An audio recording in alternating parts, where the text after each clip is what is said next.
The neighborhood was supposed to be flawless, neat, and manicured into perfection. Every lawn trimmed to exactly 3 inches.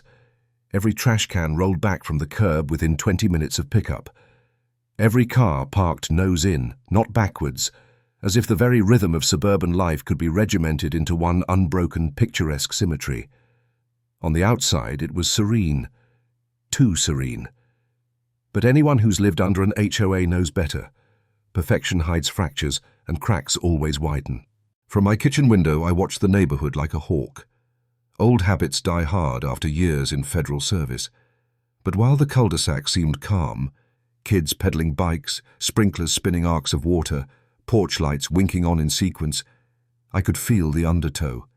Complaints circulated like storm clouds too far off to see, but impossible to ignore.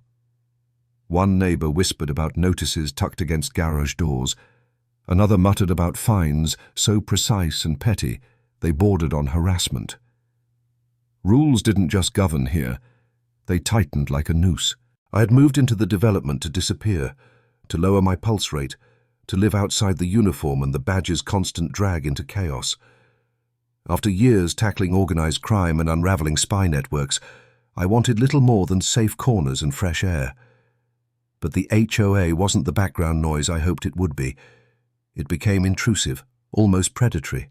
The first letter came 2 weeks after I moved in, a terse warning about a handrail that did not meet aesthetic consistency.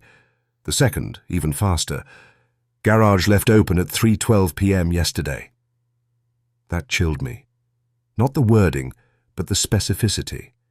To pin that accusation down to the exact minute meant someone was watching, documenting, and logging details of my private life. Ordinary people wouldn't notice. But I wasn't ordinary. Spies, criminals, and agents all behave the same way. They surveil their targets before they close in. By the 3rd week, I noticed patterns. An SUV with heavily tinted glass circling just after dusk. A figure standing too long at the corner mailbox pretending to sort flyers, but always with an ear angled toward nearby conversations. Constantly present, but never participating. This went beyond nuisance neighbors. This was organization, hierarchy, enforcement. On the surface, the HOA board was exactly what you'd expect. Retired professionals, young lawyers flexing control, suburban overachievers eager for micropower. But underneath, something writhed. Their moves were too coordinated, their intimidation too calculated. When a widow up the street refused to power wash within their deadline, a sudden electrical inspection left her wiring condemned. When another family parked an RV too long in their driveway, their backyard fence mysteriously fell overnight. Slats splintered as if hacked with motive. Fear spread like ivy. Complaints dwindled. Conformity solidified. They were training everyone into silence. What they hadn't accounted for was me. I'd seen clandestine groups disguised under ordinary fronts before. In the Bureau, we tracked organizations that flourished in plain daylight. Syndicates nestled inside bowling leagues, laundering cells seated in volunteer charities. And now, here it was again, masquerading as a homeowners association, ruling by fear cloaked with bylaws. I couldn't ignore it any longer. The break-in attempt came quietly. Midnight on a Tuesday. I was awake anyway, sipping coffee in the dim orange glow above the stove. The smallest scrape carried through the silence, the kind of microscopic sound most people would miss. I killed the kitchen light. Waited. Footsteps brushed against gravel. Heels padded cautiously along the edge of the driveway. My instincts pulled tight in my chest. Someone tried my garage door. Testing. Searching for a way in. But they didn't know whose door they were tugging. My garage wasn't just a storage room of boxes and paint cans. It was fortified. Evidence cabinets, classified locks, and weapons stripped and cleaned with obsessive care. It wasn't just a piece of my past. It was a vault of leverage, should the shadows outside ever step too close. The scrapes stopped. Silence returned, thicker now, twisted into menace. Whoever it was had retreated, but they'd be back. This wasn't burglary for profit. It was reconnaissance, and the HOA enforcers had just declared war. From that moment, I shifted from observer to operative. Gone were the days of hoping suburban calm would keep me invisible. Now, I had to treat the place for what it truly was: territory controlled by a hostile unit, led by figures who hid behind clipboards and penal codes, but wielded intimidation like weapons. The board meetings weren't casual gatherings of the civic-minded. They were strategy sessions. The letters weren't warnings. They were signals of intent. And the so-called compliance checks? They were probes. Every file folder I collected had weight.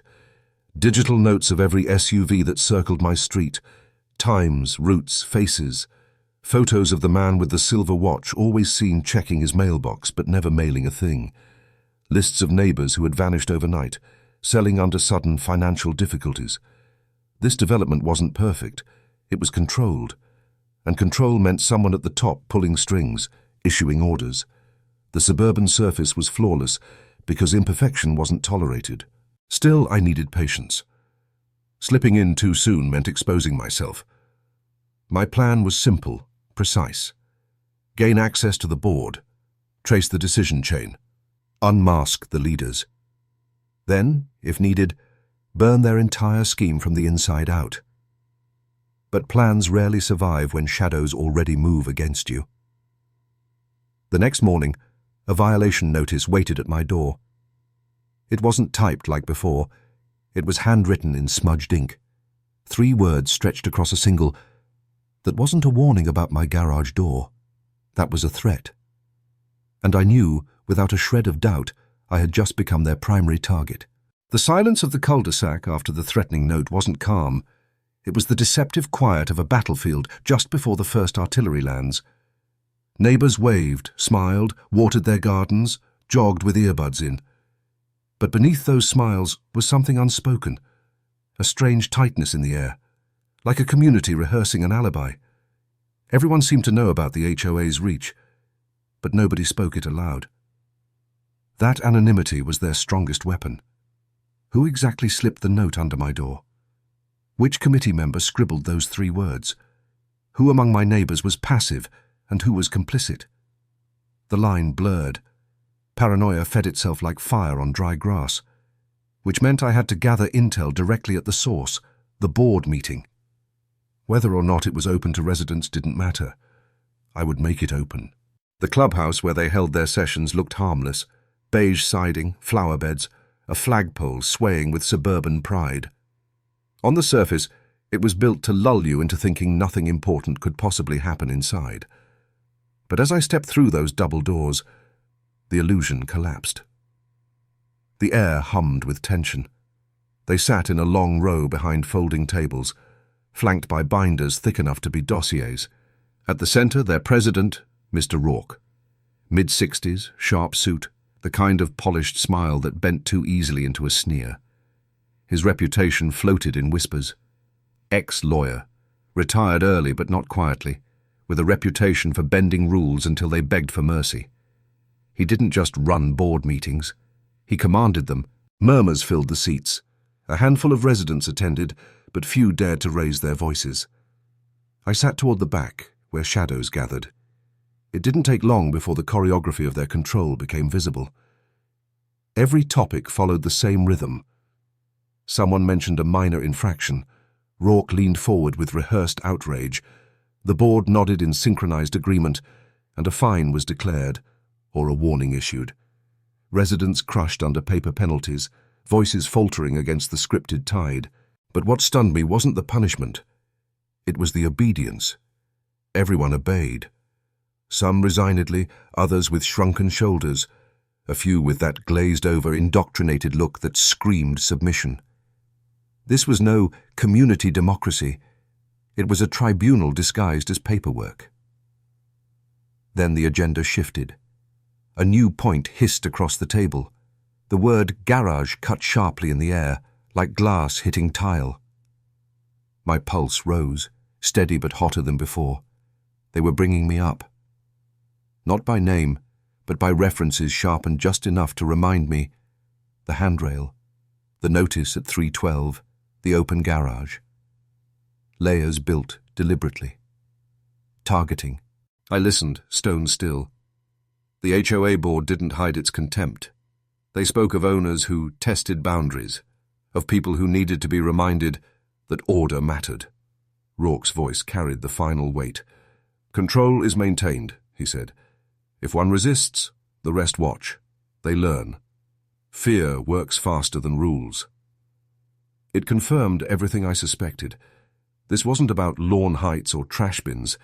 It was psychological warfare, an experiment in domination tucked neatly inside white picket fences. After the meeting adjourned, I stayed behind, blending easily as a straggler collecting flyers. One by one, residents shuffled out, quiet, defeated. But the board members remained, clustered near the stage with low murmurs.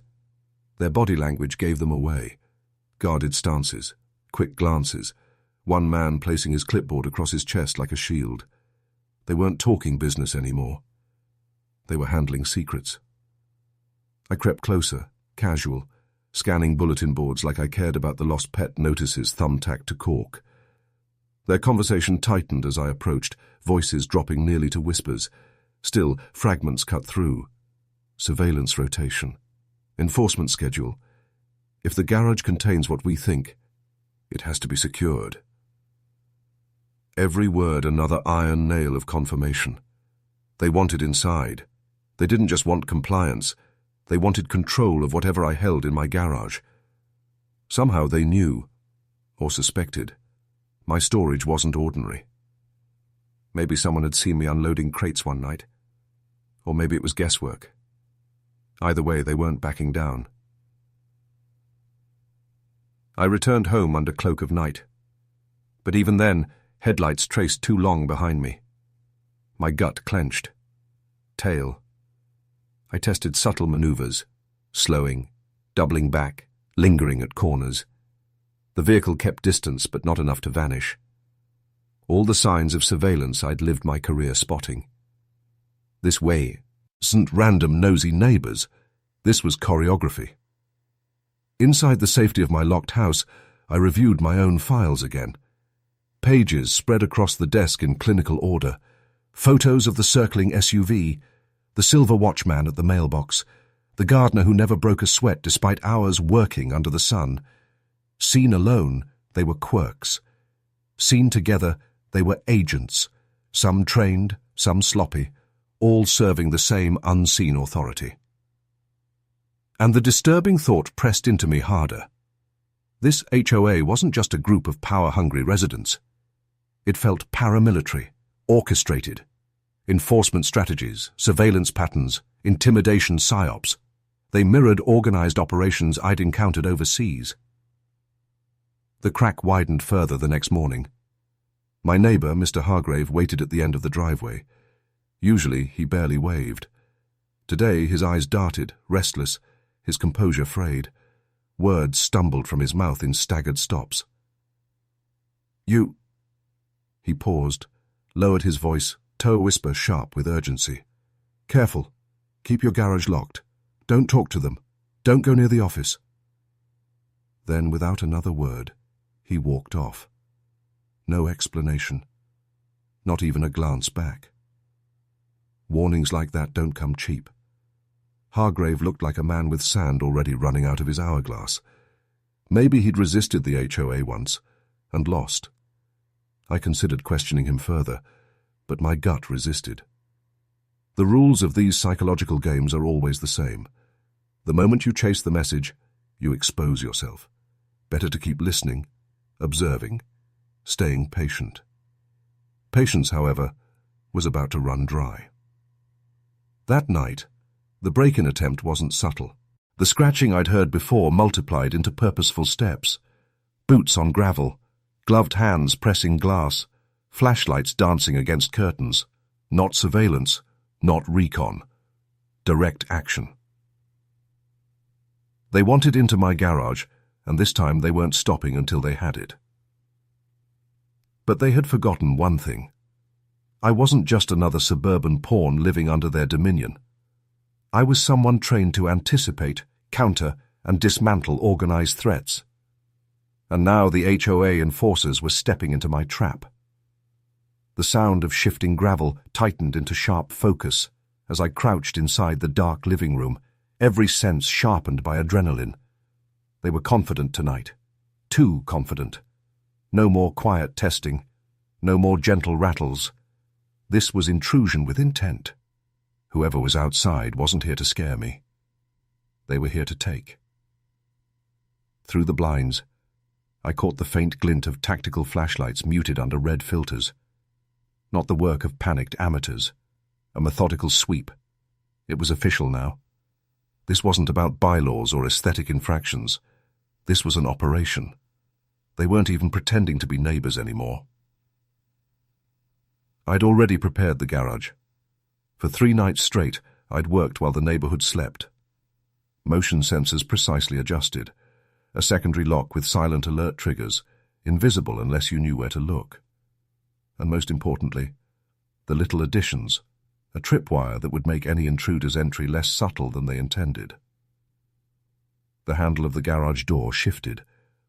A pause, then the faint crunch of metal tools finding leverage. They were in.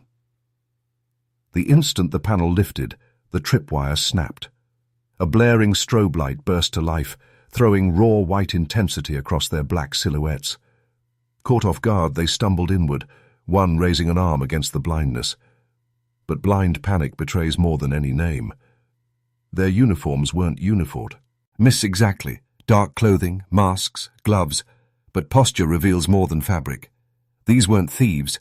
Their movements were synchronized, disciplined, trained. An HOA committee did not move like that unless the committee was something else entirely. I slid out from the shadows of the kitchen, silent weapon drawn, not to fire, but to control. The first figure inched toward my workbench, his hand brushing against the locked cabinet that held more than paint cans and screwdrivers. But before he could proceed, my voice sliced through the air, calm, cold, steady. 3 heads whipped around toward me. Their surprise was total. Civilians crumple under a loaded voice. Operatives freeze, calculate. And sure enough, after only a second's pause, their stance shifted, shoulders stiffened, weight balanced, feet set at offensive angles. Professionals. Confirmed. They didn't lunge immediately, though. They assessed, almost as if waiting for instruction that never came. My suspicion hardened into certainty. They weren't here of their own accord. Someone had sent them. Someone high up in this so-called neighbors' association had ties that reached far deeper than property lines. And someone had promised them whatever they thought was locked away inside my garage. I calculated fast. Direct confrontation wouldn't work. Every fight leaves a trail, and I wasn't prepared for flashing blue lights and questioning officers at 3 a.m. This battle had to remain in the shadows. So I shifted tactics, baiting them with false truth. "You're sloppy," I said. "Your surveillance rotations, your notes, your intimidation letters. I've got it all documented. Evidence already transmitted. You failed tonight, and the wrong people start receiving files tomorrow." The gamble paid immediate dividends. The tallest one froze, just long enough to break rhythm. For trained operatives, hesitation is confession. They believed me, meaning whoever they worked for valued silence, secrecy, shadows, which meant exposure terrified them more than defeat. Without speaking, the smaller intruder jerked toward the exit. Retreat. That was answer enough. They weren't authorized to spill blood tonight. Their mission was precision theft, not engagement. Within seconds they were gone, swallowed by the suburban dark. Silence returned, wide and deep. But it wasn't the silence of safety. It was temporary, the uneasy vacuum left after a battle paused, but far from resolved. I reinforced every lock and sensor before dawn, my body on autopilot, as my mind replayed the scene relentlessly. HOA members didn't deploy trained operatives in the dead of night, unless the HOA was simply a mask for something greater, a conduit, a shell. By sunrise, my decision was set. No more reactive defense. It was time to pull the curtain back. The next afternoon, I drove past the neighborhood office where board members regularly gathered. Parked far enough to stay unnoticed, I watched through binoculars. Sure enough, the SUV circled, the gardener loitered, the silver watchman lingered at the doors. Guard posts disguised as residents, all funneling movement into one center, the office itself. I waited, tracking shifts. Just as one group left, another arrived. Layers of security masked as suburban comings and goings. It wasn't paranoia anymore. It was operational reality. The HOA building was their headquarters, their nest, their war room. Nightfall cloaked me as I slipped through the side of the complex. Locks clicked under tools faster than breathing. Inside, the air smelled faintly of printer ink, cleaning agents, and something else beneath it. Burnt plastic and ozone. Not normal. In the back office, files stacked shoulder high. Not finances, not maintenance logs, but profiles. Each homeowner catalogued in disturbing detail. Employment history, daily routines, income streams. Even emergencies responded to by paramedics, the kind of data you'd need intelligence contacts to retrieve. And there was my name. A folder thicker than the others. Pages documenting my old bureau cases, my training, my habits. My garage even diagrammed in rough sketches, down to square footage, materials, door signatures. They knew almost everything. Except one thing. They didn't realize I was already ahead. While they tried to dismantle my privacy, I had spent weeks documenting theirs. And now, with their headquarters bare before me, I had the final leverage. A faint buzz filled the building, the hum of a security alarm priming itself. Time was up. I snapped silent photos of the most critical files, stashed them under encrypted channels in the cloud, and slipped out before the heavier reinforcements arrived. As I vanished into the night, certainty locked into place. The HOA wasn't just drunk on suburban power. It was a front, feeding information, gathering control, narrowing lives into compliant molds, but they had chosen the wrong house to break into. They wanted my garage. Instead, I'd turned their fortress inside out. And while they thought they'd cornered me, I was already tightening the net around them. The war wasn't over, but the neighborhood, with its trimmed grass and picture-perfect symmetry, had become my battlefield. And this time, I wasn't fighting alone, because by morning, the files would circulate, and in the shadows, allies I hadn't, called in years would see them. And the HOA? They'd finally realized they weren't the hunters. They were the hunted.